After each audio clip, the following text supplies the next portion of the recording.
হালালভাবে বিয়ে করে তাদের এক্সাম্পলটা অনেকটা এমন, যারা হালালভাবে বিয়ে করে ওরা সিংহের মতো, দিবালোকের মধ্যে তারা স্ত্রীদেরকে নিয়ে ঘুরছে, তাই না? বুক ফুলিয়ে সাহসের সাথে, সে আমার স্ত্রী, মনে কোনো ভয় আছে, সংশয় আছে? তার চলাটা আলোর নিচে, সানশাইন, ডে লাইটের নিচে, সে বুক ফুলিয়ে সিংহের মতো ওয়াইফকে নিয়ে হাঁটছে বা ঘুরছে। আর যারা জিনা করবে দেখবেন তাদের চরিত্র হচ্ছে ইঁদুরের মতো।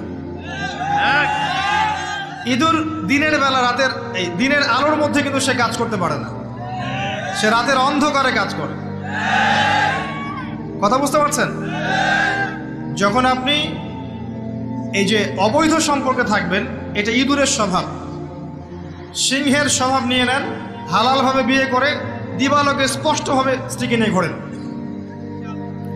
এটা করেন। সিংহের কেশর থাকে না, থাকে না।